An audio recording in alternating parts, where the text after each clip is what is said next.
The French and Belgian people are so funny about what's proper and what's not. There were so many people who opened the door in their underwear. Like, I remember in the summertime, like, so many people, they just opened the door. Like, we had a neighbor upstairs. We made them cookies once, and we knocked on the door, and he opened it in his underwear. He was about 350-pound guy, and I thought, okay, this is proper for them. But in terms of etiquette, talking loudly is so obnoxious, especially if you're speaking in English.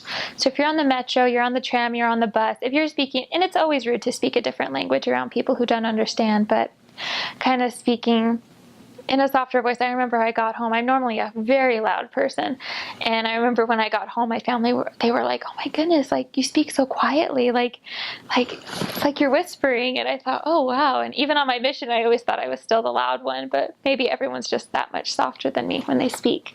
And in terms of when you're eating, I hadn't been invited to many dinner parties beforehand, but I one thing that's always a good rule is to kind of follow the woman of the household and how she eats. Like, if you have no idea how to hold whatever forks are in front of you, if you have no idea how to spread the cheese that's given, then kind of look to the woman of the household to see, or for elders to kind of look at the gentleman of the house, the brother in the house. So the French and Belgian people are so funny. They're all about their days off, and they have Catholic holidays spread out all throughout the year.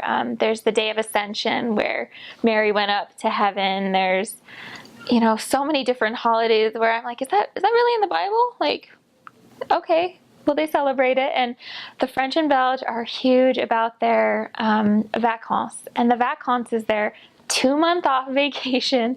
I was serving in a tiny city in the north of France during vacances, and none of the buses ran. We actually had to get a car because there were just no buses, especially on the weekends. And people, some people, didn't want to go to church on vacances. They're like, "Oh, were you going? But it's vacation." And I thought, no, we're going to church. And a lot of them go to the south of France, so you might lose members of your bishopric for 2 months. You might lose, your ward mission leader for a few weeks, but, we do that in America too, so that's totally understandable. And some people, their vacances is just closing their blinds and staying inside, and I just thought that was so great.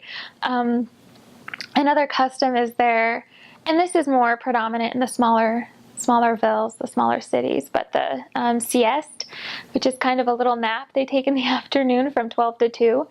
And I really only noticed it when I was serving in a really small city in France.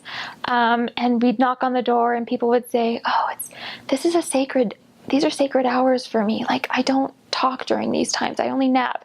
I thought that was so cute. A lot of stores had closed down. Like, there was a nice sandwich shop we liked that if we wanted lunch there, we'd have to go there either before 12 or after 2 because they'd closed down for the sieste.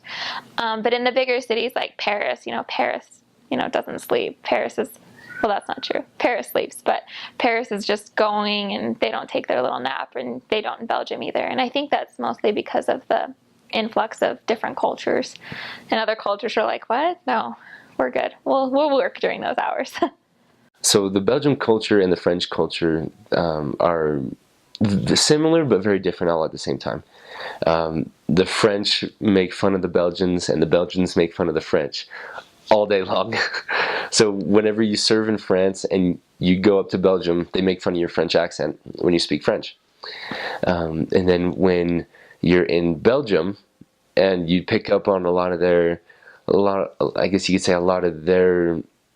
mannerisms, you go down into France and they make fun of you, joking around that you're some Belgium missionary. It's pretty funny. They have a really good humor in between them. But the culture between the two of them, I didn't notice too big of a culture difference.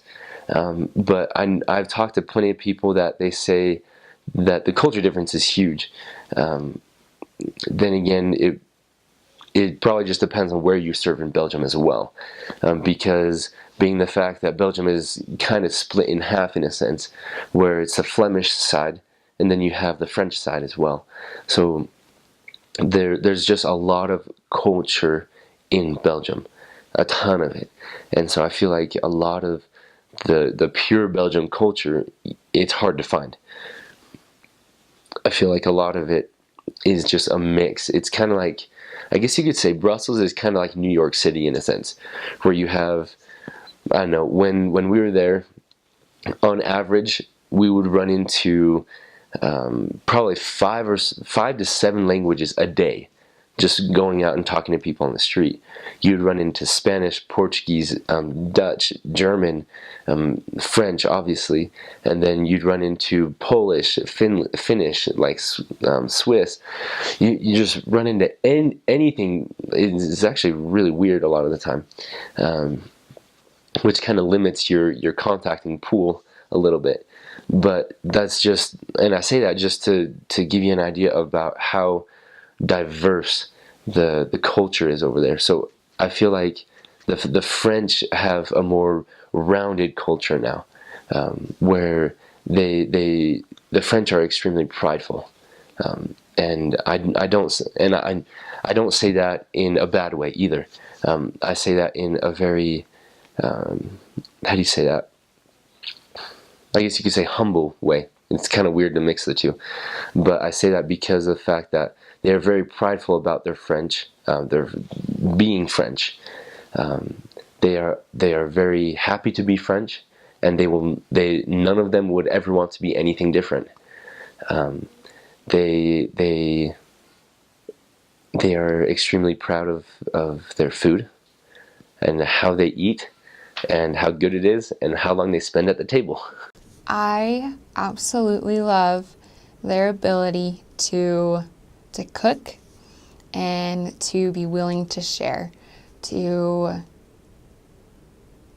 their love and passion for the things that they do.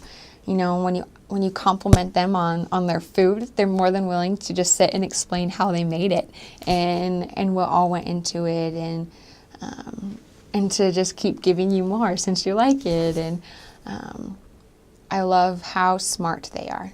They make sure to think things through and that it makes sense, and they're very smart and logical, and that was something that I needed a lesson in, to be thoughtful about the things that I do, and to take the time about decisions and things. They're just very, very strong examples of how to live their life, of being smart with money, being smart with school, and so that's something that I admire about them, that they are very independent and strong-willed, but also rely on their families, that their families are important to them.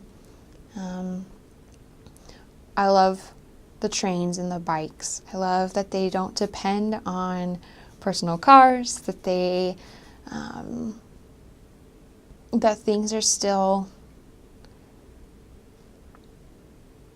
I don't know what the best way to put it is, but that you can just hop on a train to get to work, or you just get on your bike to go to the grocery store and you're carrying all of your grocery bags on the handlebars, and how minimal they are, I guess. You know, how humble they are and willing to work for the things that they have. And I'm also very thankful for their honesty, for their willingness to help, even if it's hurtful, you know, because it's hard to take criticism. But I love their honesty, because it really shows who they are and how much they care.